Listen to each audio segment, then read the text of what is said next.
Hello, good morning. Next week na ang UPCAT, kaya ito ang mabilisang final reminders para sa inyo. Una sa lahat, make sure na kumpleto yung mga dapat yung dalhin. Test permit, ID. So kung wala pang nare-release na ID ngayong grade 12 kayo, gamitin nyo muna yung ID nyo nung grade 11. Pwede naman yan.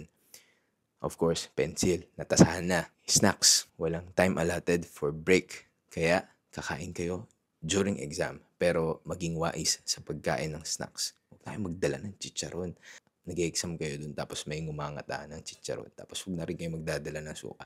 Yung mga snacks na madali lang kainin. At normal na kinakain nyo lang din para hindi sasama yung tiyan nyo. Number 2, bisitahin nyo yung venue, yung test venue, kung kaya nyo naman, kung malapit lang naman kayo, di ba? Para at least during the day, hindi na kayo mag-spend ng time para hanapin, lalo na kung hindi kayo familiar dun sa mismong test venue. And para malaman nyo rin kung kailangan nyo ba magdala ng jacket or hindi. Pero I suggest magdala na lang kayo ng jacket. And of course, payong in general kasi di ba maulan pa rin naman. And then number 3, on the day mismo ng exam, dumating kayo, recommend ko siguro 1.5 to 2 hours before the exam.